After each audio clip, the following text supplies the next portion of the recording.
Namaste. Namaste, namaste. Thank you for joining us. Love you all. So nice to see you.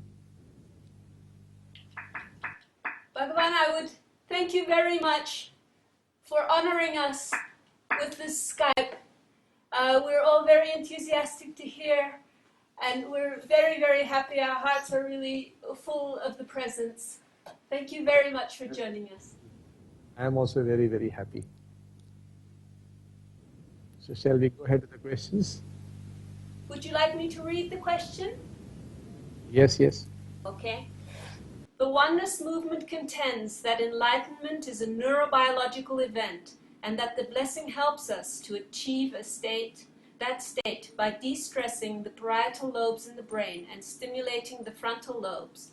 The question is, explain the neurobiology of this process and what other physical changes take place in the body on the path to awakening.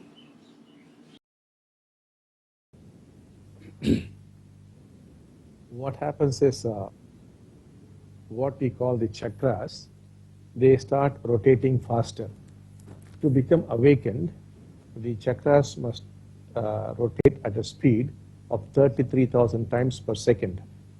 Now, they are basically ductless glands, but if seen mystically, they appear as wheels. Now, the Kundalini flows into these chakras and then they start rotating. But what happens is 7 areas of the brain actually get activated or deactivated. The brain could be divided into 7 areas, which could either be activated or deactivated.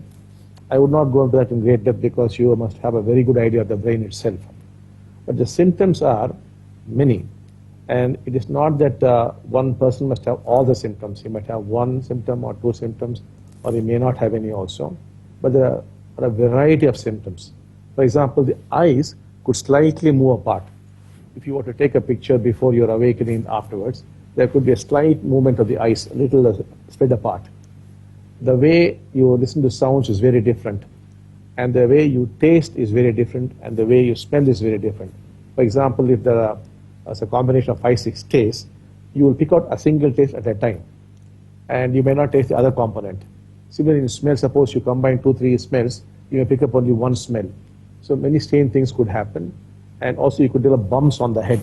That is possible. Like Moses' horns, you could develop them. And you could also find some colorful bumps on your chest, as though it was a garland or a necklace or something like that. The wrist could turn very differently. The skin could become very, very smooth. So many, many things happen, but we cannot say this must happen. So 1 or 2 or many of these symptoms could accompany the neurobiological change. And but we should not focus so much on that. That's not so very important. What happens, let it happen. For example, some of you might have seen, I think, on our website, just posted, I think, yesterday, Edwin's experience.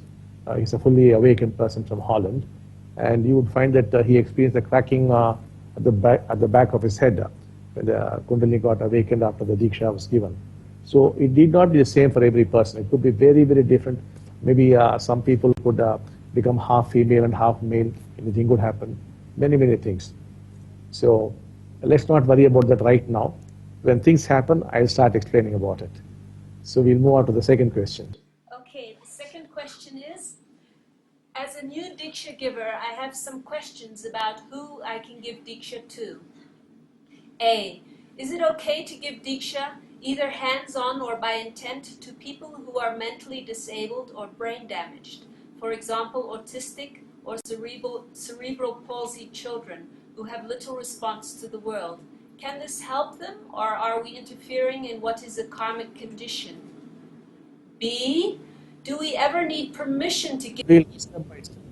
We'll go step by step first. So the Diksha could be given to anybody and everybody. And there's no need to seek one's permission if it's going to be an intent Diksha. It could very well be given to autistic children and retarded children. And we have a lot of cases where consistent Diksha giving over a period of 6 months has resulted in the reduction of autism, and mentally retarded children have had tremendous improvement in their abilities and capacities. So it really works for all kinds of people. And if you're a very, very powerful Diksha giver, you could pull out people from depression. But you must be a powerful Diksha giver for that, or you must be a group of Diksha givers who would give the Diksha. It really works for all kinds of people. And you could use it without their permission, because obviously they cannot give you permission also. But for it to be effective, you must also know what is the person's karma. That karma must be worked out first up. But we have some difficulty in explaining to Westerners how to track down this karma, because you must first believe in karma. And there's a way you must talk to Amma Bhagavan. Then we will tell you what is the person's karma, what happened in the person's past life, why this is happening, and what should be done. It's very easy to educate Indians on that, but we have to find some way of explaining it to the Western people, so then they can identify the karma.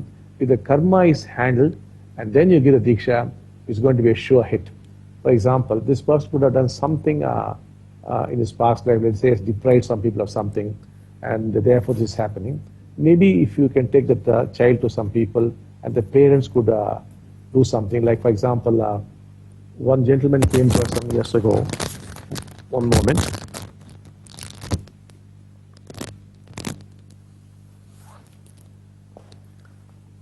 And a gentleman came to us many years ago, and he said, it looks like my son is going to lose eyesight in about a week's time.